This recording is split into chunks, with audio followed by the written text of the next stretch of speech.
Things have gotten considerably clearer for tomorrow's event, so it's time to give the final update on the holiday week snowstorms and also look at my winter weather predictions so far, slash how that could impact the rest of the winter, specifically mainly in January. First off, the National Weather Service has issued a winter weather advisory for most of northern Oregon and southwest Washington, with the exception of the Oregon coast. This runs from 12 a.m. tomorrow morning to 12 p.m. tomorrow afternoon.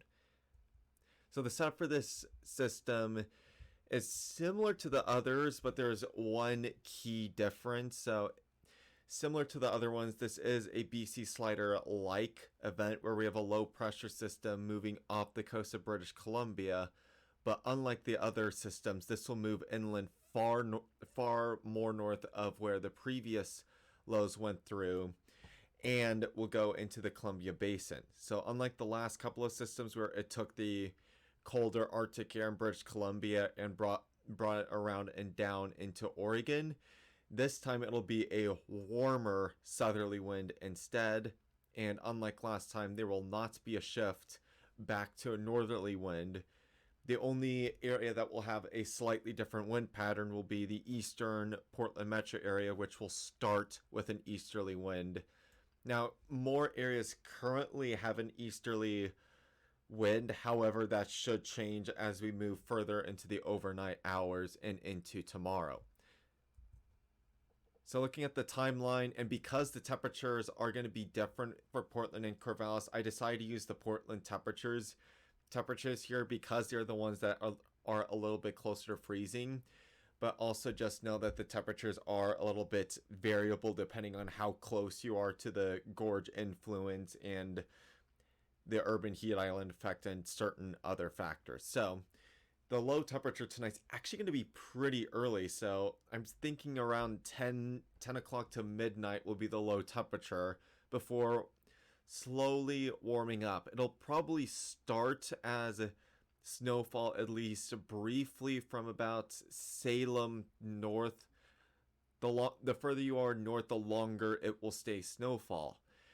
By 10 o'clock in the morning, I think most areas will be well on the way to transition over to rain, with some isolated areas, mainly near the gorge or like Kelso Longview area, will stay as a mix or primarily as snow, before everywhere transitioning to rain at or before really noon tomorrow.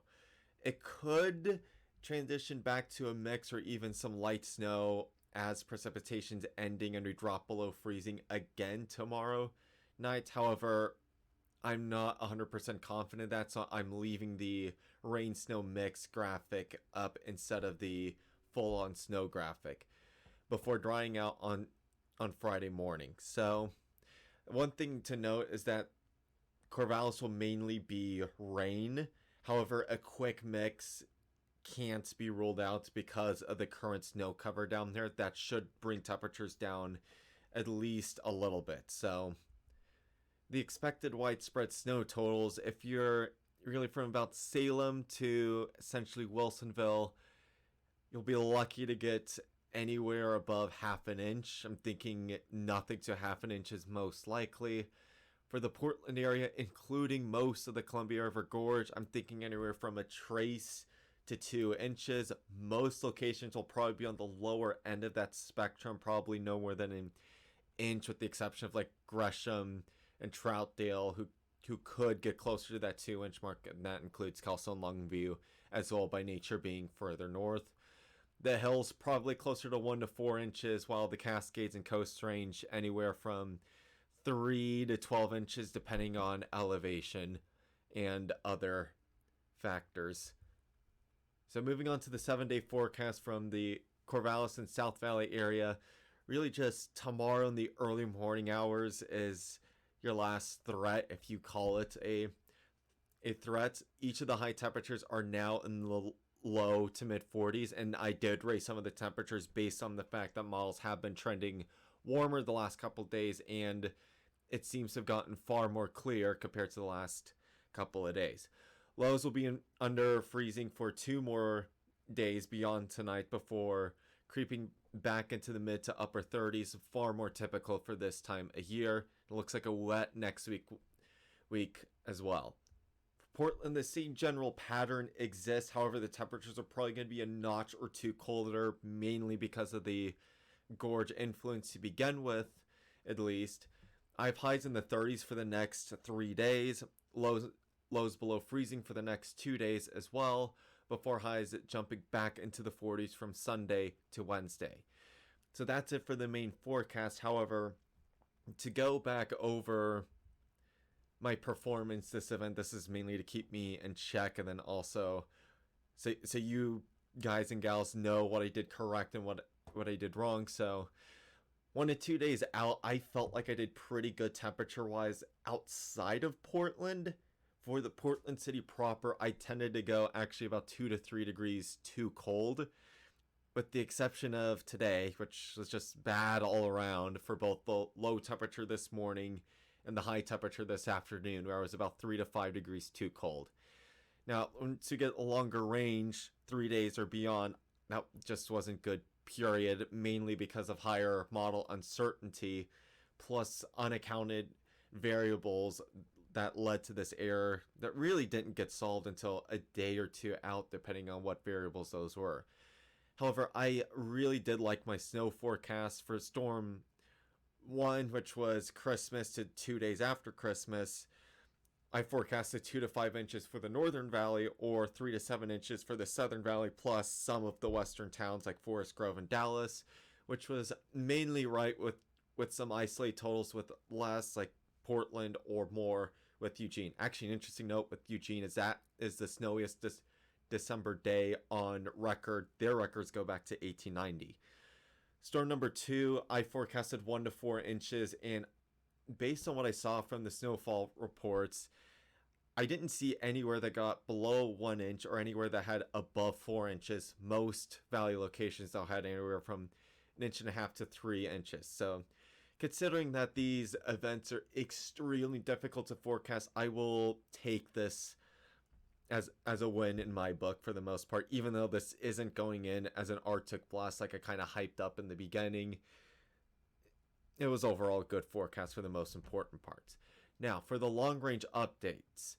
So, the top analog years for my winter weather predictions showed a January lean for the peak time period for snow cold, which means that this is probably not the only threat of snow or cold that we'll see this winter.